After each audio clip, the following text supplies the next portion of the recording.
Mark Shapiro. His speech today is titled Toastmasters 2.0. Mark Shapiro with Toastmasters 2.0. We all love Toastmasters, right? We love it. But how can we make sure that Toastmasters succeeds and thrives? Most importantly, we need more members, new blood. But how are we going to do this? I've spoken to my kids' friends about Toastmasters. Millennials, Gen Z, Gen X, Generation whatever. Most of them think that Toastmasters is just a bunch of old white guys sitting around a bar drinking cocktails and making toasts. When I first joined Toastmasters 30 years ago, that's what I thought. And back then, 30 years ago, that was pretty close to true. But yes, since then, Toastmasters has become a lot more diverse. People of all cultures, races, language, interests. Look at us, look around us. Toastmasters has come a long way, but we still have a big challenge ahead of us. How are we to keep growing? Let's start with you. What do you get out of it? Why are you here? Have you ever been asked, what is Toastmasters? What's it all about? Have you ever tried to cultivate, encourage a friend, a relative, a business associate to join Toastmasters? What's the first question they ask? Do we really do toasts? Is it all about giving speech? Why can't I just post something on Facebook or Instagram or make a TikTok video? They don't understand that we do a lot more than just standing up in front of a room and giving a speech. Let's look at the elephant in the room. I'm talking about the name, Toastmasters. That's the first big challenge. I mean, this might be political, but let's face it. Toastmasters is an awful brand name. And in my opinion, does not even come close describing to what we as an organization really do. We need a new name, a 21st century name that reflects what we as an organization really do. Fellow Voyagers, fellow Toastmasters, speech contestants, it's time for a change. I don't have a solution, but I do have a lot of questions. First, what do we, as experienced Toastmasters, what do we get out of Toastmasters? Yes, it is fun. You get to meet exciting, intelligent people. We share ideas, concepts, experiences. But more importantly, we're improving our leadership and our communication skills. We're learning business and management skills. For example, what has Toastmasters taught me about meetings? Be prepared. Only invite people who need to be there.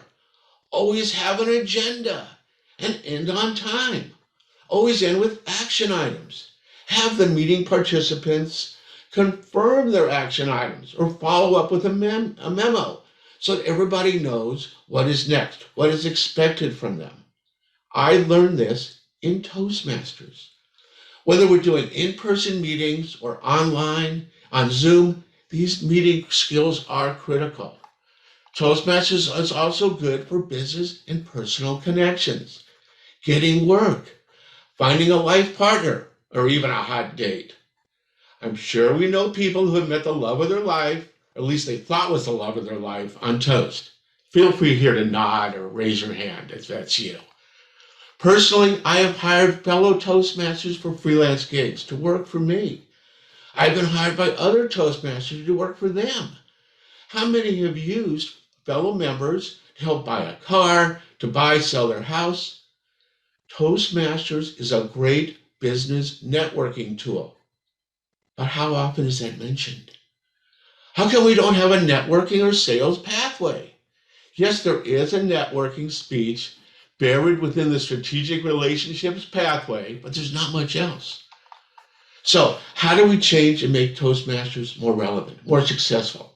I have 2 action items. First, we need a new name. First, of course, is the awareness that we need to change. You know that joke, how many psychiatrists does it take to change a light bulb? Just one. But first, the light bulb really has to want to change. Is there corporate awareness that our name Toastmasters is a problem? I don't know. I think we need to bubble up our suggestions and requests at TM International.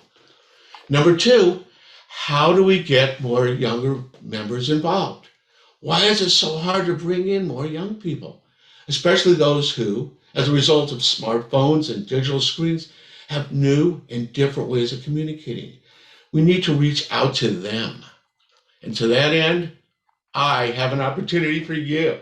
Last year, Jerry Marino, I, and a couple other Toastmasters, Joyce, we put together a youth leadership program for Southern California Red Cross to teach their team members to become better leaders, become better communicators, speakers.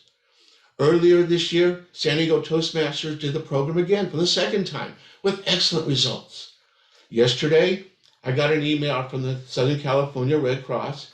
Now they want to do the program again for the third time, and they're looking for volunteers. They're looking for Toastmasters to make it happen. So this is your opportunity to reach out to the youth, some of the brightest and smartest. These kids are smart, and get them involved in Toastmasters. Are you interested? Are you interested in spreading the word and making Toastmasters a more viable, a more relevant organization? We might not be able to change the name, but we can spread the word. Follow up with me after this meeting. I'll share the contact information with Red Cross and make the introductions. And together we can make this work together. We can bring more young people into our organization. And we can make Toastmasters more viable and more powerful and more relevant. Come join the next generation of Toastmasters. Toast 2.0. Thank you.